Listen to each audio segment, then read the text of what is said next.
Hello everyone, welcome you all in my YouTube channel unique aviation. आज की video में हम अपने 14वें चैप्टर को यानी 14 सब मॉड्यूल को कंटिन्यू करके अगले पार्ट को हम देखने वाले हैं, जिसका हमने जो पिछला पार्ट है वो पिछले ही वीडियो में बता दिया है।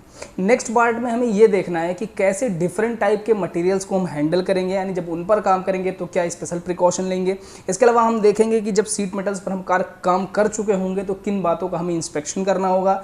अगर हमने उसमें रिविट्स का इस्तेमाल किया है तो उन रिविट्स का इंस्पेक्शन कैसे करेंगे, कोरोजन का इंस्पेक्शन कैसे करेंगे, और उसके बाद हम देखेंगे कि अगर हमने रिपेयर करने के लिए कंपोजिट मटेरियल्स का इस्तेमाल किया है तो उनमें हम किन बातों का ध्यान रखेंगे। ठीक है, तो सबसे पहले हम ये देखने वाले हैं कि कौन कौन से मटेरियल का हम इस्तेमाल करते हैं और उस पर क्या क्या स्पेशल प्रिकॉशन लेते हैं। तो सबसे पहले हम बात करेंगे, अगर आप स्टेनलेस स्टील के मटेरियल पर काम कर रहे हैं, उनका इस्तेमाल कर रहे हैं, तो आप उन पर क्या ध्यान रखेंगे। तो सबसे ज़रूरी ये है कि स्टेनलेस स्टील का मटेरियल जो है वो कहाँ पर इस्तेमाल होता है। तो एक्चुअल में ऐसी जगहों पर जहाँ पर हमें हायर स्ट्रेंथ की ज़रूरत होती है, यानी जहाँ पर बहुत ज़्यादा मजबूती की ज़रूरत होती है, वहाँ पर हम स्टेनलेस स्टील का इस्तेमाल करते हैं। ठीक है, इसके साथ समस्या ये होती है कि इसमें अगर आप किसी अदर मटेरियल का इस्तेमाल साथ में करते हैं या इसमें अगर वो टच हो जाता है तो इसमें हम पहले भी पढ़ चुके हैं डिसिमिलर मेटल करोजन, इसमें करोजन की प्रॉब्लम्स आती हैं। तो इसके लिए हम क्या करते हैं, तो स्पेशल कोटिंग की जाती है। हमारे जो स्टेनलेस स्टील के मटेरियल होते हैं उनका एक स्पेशल फिनिशिंग किया जाता है ताकि इनको कोरोजन से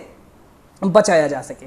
ध्यान ये रखना होता है क्योंकि इसका स्ट्रेंथ काफ़ी ज़्यादा हाई होता है, तो इसमें ध्यान रखने वाली बात ये होती है अगर आप इसमें फॉर्मिंग करते हैं, जैसे अगर आप ड्रिलिंग कर रहे हो या बेंडिंग कर रहे हो, तो वो थोड़ा सा मुश्किल हो जाता है। क्यों? क्योंकि इसका स्ट्रेंथ जो है काफ़ी ज़्यादा हाई होता है। ड्रिल करते समय आप हमेशा ध्यान रखेंगे कि ड्रिल बिट की जो स्पीड है वो थोड़ा कम रखें, 750 RPM से ज़्यादा आप इसकी स्पीड ना रखें, तो बढ़िया से आप इसका एक फिनिशिंग जो है, ड्रिल फिनिश जो है वो काफ़ी अच्छा आता है।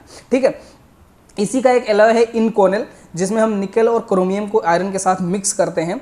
उनका इस्तेमाल किया जाता है जहां पर हाई स्ट्रेंथ के साथ साथ हाई टेम्परेचर वाले एप्लीकेशंस होते हैं, जैसे कि इंजन के पावर प्लांट, यानी हमारे एयरक्राफ्ट के पावर प्लांट, यानी इंजन और उससे रिलेटेड जो भी एसेसरीज होती हैं। ठीक है, तो ये स्टेनलेस स्टील की बात हो गई। फिर हम बात करेंगे कि जब हम मैग्नीशियम के साथ काम कर रहे होते हैं तो उस पर क्या ध्यान रखना होता है। तो सबसे जरूरी ये है मैग्नीशियम का इस्तेमाल क्यों करते हैं। तो मैग्नीशियम जो है वो काफ़ी ज़्यादा हल्का मटेरियल होता है, इस वजह से हम उसका इस्तेमाल करते हैं, और ये वर्ल्ड का सबसे लाइटेस्ट मटेरियल है जिसका हम स्ट्रक्चरल मेंबर्स में इस्तेमाल करते हैं। ठीक है, इसके आप कितना ये ज़्यादा हल्का होता है इस बात से अंदाज़ा लगा सकते हैं कि ये एल्युमिनियम से 1.5 गुना ज़्यादा, जो हमारे आयरन और स्टील होते हैं उनसे 4 गुना ज़्यादा हल्का होता है। इसके अलावा जो हमारे कॉपर या निकल के अलॉयज होते हैं उनसे 5 गुना ज़्यादा हल्का होता है। ठीक है, तो इस हल्केपन की वजह से हम इसका इस्तेमाल करते हैं। लेकिन इसके साथ समस्या ये होती है कि जो मैग्नीशियम है, इसके जो छोटे पीसेस होते हैं ये बहुत जल्दी आग लग जाती है उसमें, वो इग्नाइट बहुत जल्दी हो जाते हैं। तो हमें इस बात का ध्यान रखना है कि इनको इग्निशन के सोर्सेज से हमेशा दूर रखना है। अगर आग लग जाती है तो ये कौन सा है, ये मेटल है, इसमें अगर आग लगती है तो आपको हमेशा कौन सा फायर एक्सटिंग्विशर यूज़ करना है, ड्राई पाउडर फायर एक्सटिंग्विशर का इस्तेमाल करना है। अब बात ये आती है कि अगर आप इसको इग्निशन से दूर रखेंगे तो फॉर्मिंग कैसे करेंगे। तो ऑब्वियसली जो मैग्नीशियम की फॉर्मिंग है, यानी उसमें जो अल्ट्रेशन है, उसको बड़ा करना, छोटा करना, मोड़ना, बेंड करना, ये सारी चीज़ें जो होती है हाइयर टेम्परेचर्स पे होती हैं। और अभी मैंने बताया कि हाइयर टेम्परेचर पर इसमें क्या हो जाता है, इग्निशन हो जाता है। तो इसके लिए हमें कंट्रोल्ड एटमॉस्फेयर बनाना होता है, और वो कंट्रोल्ड एटमॉस्फेयर जो होता है वो सल्फर डाइऑक्साइड का होता है, जो हमें ये अलाउ करता है, और जिसकी वजह से अगर आप हाइयर टेम्परेचर पर भी मैग्नीशियम को लेकर के जाते हैं तो वो ईजिली इग्नाइट नहीं करता है। ठीक है, तो सल्फर डाइऑक्साइड का वो बना करके, एटमॉस्फेयर बना करके हम इसका इस्तेमाल करते हैं। अब क्योंकि ये बहुत ज़्यादा हल्का मेटल होता है तो इसकी फॉर्मिंग भी बहुत ईजिली हो जाती है, यानी आपको 6 गुना कम पावर चाहिए। अगर आप जैसे आयरन या स्टील को अगर आप फॉर्म कर रहे हैं तो आपको 6 गुना ज़्यादा पावर चाहिए एज कम्पेयर टू मैग्नीशियम। तो मैग्नीशियम बहुत ही कम पावर के रिक्वायरमेंट के साथ ईजिली जो है वो फॉर्म हो जाता है, यानी अलग अलग शेप में इसको बनाया जा सकता है। ठीक है, ध्यान ये रखना है कि फॉर्मिंग करने के बाद जो भी आपका रेसिडुअल बचता है, जैसे छोटे छोटे चिप्स बचते हैं हमारे मैग्नीशियम के, उनको हम अलग से इनको क्या करते हैं, सेपरेटली डिस्कार्ड करते हैं। क्यों? क्योंकि इसके साथ समस्या यही है कि ये बहुत ईजिली जो है वो फायर को कैच कर लेता है। ठीक है, तो ये बात हो गई मैग्नीशियम की। इसके अलावा अगर आप टाइटेनियम पर काम कर रहे हैं तो टाइटेनियम पर भी काम करते समय इस बात का हमेशा ध्यान रखना है कि इसके जो छोटे पार्टिकल्स होते हैं उसमें भी फायर बहुत जल्दी कैच कर लेता है। इसलिए अगर फायर लगती है तो क्योंकि टाइटेनियम भी एक मेटल है तो हमेशा ड्राई पाउडर फायर एक्सटिंग्विशर का ही इस्तेमाल करना चाहिए। क्यों यूज़ करते हैं हम टाइटेनियम को? तो टाइटेनियम जो है वो हल्का होने के साथ साथ बहुत ज़्यादा मजबूत होता है। इस बात का अंदाज़ा आप लगा सकते हैं कि ये हमारे स्टील से 30% ज़्यादा मजबूत होता है, यानी 30% ज़्यादा ये स्टील से भी ज़्यादा मजबूत होता है, और स्टील से ये आधा यानी लगभग 50% क्या होता है, हल्का होता है। ठीक है, तो इसी वजह से टाइटेनियम का इस्तेमाल किया जाता है। कहाँ पर इस्तेमाल किया जाता है? तो ऐसी जगहों पर जहाँ हमें स्ट्रेंथ के साथ साथ टेम्परेचर की भी बेयरिंग की जरूरत पड़े, जैसे कि इंजन जो हमारे होते हैं एयरक्राफ्ट के, या उससे रिलेटेड जो एसेसरीज होती हैं, वहाँ काफ़ी ज़्यादा टेम्परेचर होता है। तो जो हमारा टाइटेनियम है वो लगभग 315 डिग्री सेल्सियस तक ईजिली इस्तेमाल किया जा सकता है। इसमें आग जल्दी नहीं लगती और इसका स्ट्रेंथ तो काफ़ी ज़्यादा होता ही है। और जो टाइटेनियम है ये तो फिर भी अभी कम हमारा जो है मजबूत है। अगर हम इसके एलॉयस का इस्तेमाल करते हैं, जैसे मैं एग्जांपल बताता हूँ, टाइटेनियम 6 एल्युमिनियम 4V ये एक इसका एलॉय है, जिसका अगर हम इस्तेमाल करते हैं तो ये लगभग टाइटेनियम से भी 3 गुना ज़्यादा मजबूत होता है। ठीक है, तो इस तरह से हम इनके एलॉयस का इस्तेमाल करते हैं जहाँ कहीं भी हमें स्ट्रक्चरल मेंबर्स बनाने हों जो बहुत ज़्यादा मजबूती चाहिए हो, या फिर ऐसे पार्ट जो पावर प्लांट से रिलेटेड हों, यानी कि जो इंजन से रिलेटेड हो। इसकी एक समस्या है कि इसकी थर्मल कंडक्टिविटी लो होती है, इसलिए आप ड्रिल करते समय इसमें बहुत ज़्यादा खास ध्यान रखेंगे। ठीक है, फिर बात आती है कि अगर आप इन सारे मटेरियल्स पर काम कर लेते हैं उसके बाद का क्या इंस्पेक्शन लेना है। ठीक है, यानी जो सीड मेटल आपने अभी इस्तेमाल किया है या जिस पर काम किया है उस पर क्या क्या इंस्पेक्शन आप करेंगे। तो सबसे पहला है, अगर किसी भी तरह का डैमेज हो जाता है तो आपको उस डैमेज से रिलेटेड सारे पार्ट्स को चेक करने हैं। ऐसा नहीं है कि कोई मेटल पार्ट अगर थोड़ा सा डैमेज हो गया तो आप सिंपली उसको इंस्पेक्ट करोगे, नहीं, उससे एसोसिएटेड जितने भी जॉइंट्स हैं, रिविट्स हैं या बोल्ट हैं, इन सारे चीज़ों को आप इंस्पेक्ट करोगे। ये पहला चीज़।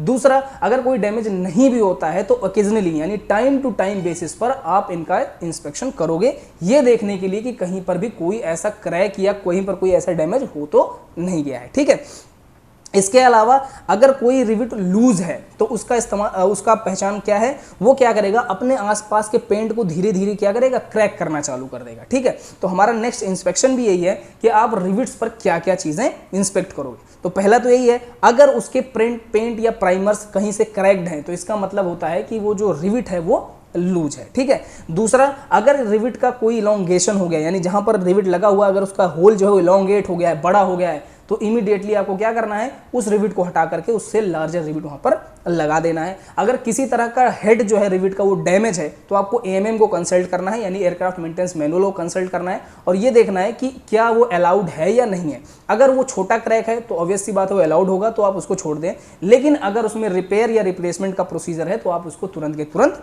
परफॉर्म करें। एक और खास बात होती है जिसको आप स्मोकिंग रिविट करते हैं, जैसा कहते हैं, जैसा कि आप फिगर में देख रहे होंगे।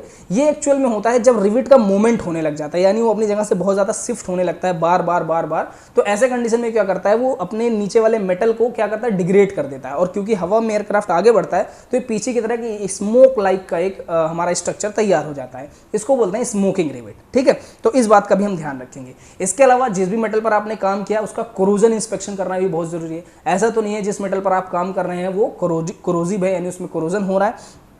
तो क्या होता है कोरोजन? कोरोजन एक केमिकल या इलेक्ट्रोकेमिकल प्रोसेस है जो क्या करता है, आपके मेटल को धीरे धीरे करके क्या करता है, डिग्रेड कर देता है। ठीक है, और इसमें सबसे बड़ी समस्या ये है कि अगर इसको मॉइस्चर हो गया, डर्ट हो गया, डस्ट हो गया, इस तरह की चीजें मिलें तो ये बहुत जल्दी जल्दी बढ़ने लग जाता है, बहुत जल्दी जल्दी फैलने लगता है, ट्रिगर्ड हो जाता है। ठीक है, तो उसके लिए हम क्या करेंगे, हम हमेशा इंस्पेक्ट करेंगे ऐसी जगहों को जहां पर मॉइस्चर, डर्ट, डस्ट ये सारे होने के चांसेस बहुत ज्यादा है। इसके अलावा जिस भी पार्ट को आप इंस्पेक्ट कर रहे हैं उसको सिर्फ बाहर से नहीं बल्कि अंदर से भी इंस्पेक्ट करिए, हो सकता है कि कोरोजन अंदर की तरफ हो। ठीक है, इसके अलावा जब कभी हम अपने एयरक्राफ्ट पर काम करते हैं तो टाइम टू टाइम रिपेयर्स होते हैं, तो हम कभी कभार जो हमारे मेटल हैं उसका रिपेयर हम कंपोजिट से भी करते हैं। ठीक है, तो इसका क्यों करते हैं आखिर ऐसे, इसका क्या फ़ायदा होता है? तो इसके दो फायदे हैं। पहला फ़ायदा क्या है, कंपोजिट का इस्तेमाल करने से आपका जो फटीग फोर्स है यानी जो रिपीटेटिव फोर्स है वो बहुत ज़्यादा लिमिटेड हो जाता है, और दूसरा कोरोजन से आप बहुत ईजिली बच सकते हो कंपोजिट का इस्तेमाल करके। ठीक है, लेकिन समस्या ये है कि जब भी आप कंपोजिट का मटेरियल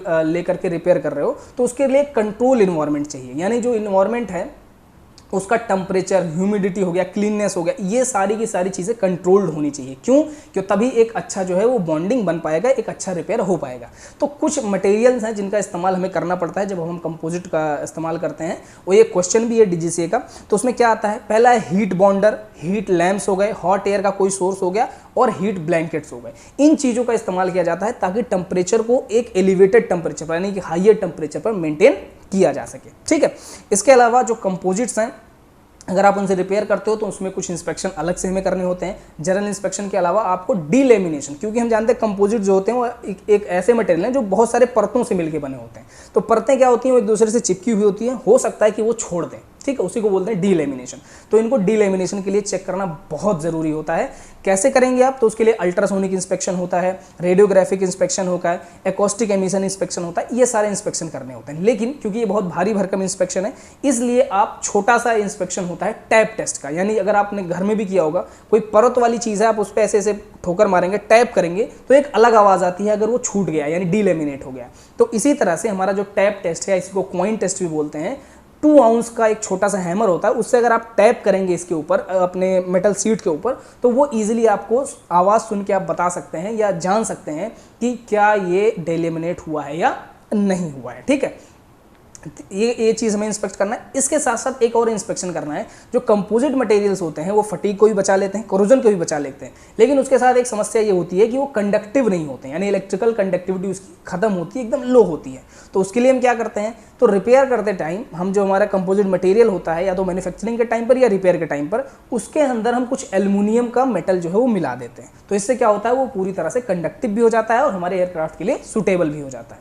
तो कैसे आप चेक करेंगे कंडक्टिव है या इसके अंदर कंडक्टिविटी है या नहीं है, तो सिंपली आप एक ओम मीटर लेके, जो मल्टीमीटर में इजीली अवेलेबल होता है, वहां से आप चेक कर सकते हैं कि ये कंडक्टिव है या नहीं है। ठीक है, तो ये इतनी चीज़ है जो हमें इस चैप्टर में आगे पढ़नी थी, जिसको मैंने समझा दिया है। ठीक है, और बहुत सारी वीडियो चैनल पर अवेलेबल है, अगर आप चाहो तो देख सकते हो। इसके प्लेलिस्ट की, जो हमारा मॉड्यूल 7 चल रहा है, इसके प्लेलिस्ट की लिंक भी मैं आपको डिस्क्रिप्शन में दे दूंगा। कोई दिक्कत है, आपको कोई चीज़ नहीं समझ में आती है, तो आप कमेंट कर सकते हो। और वीडियो अगर पसंद आती है तो लाइक शेयर सब्सक्राइब करना ना भूलें। Thank you.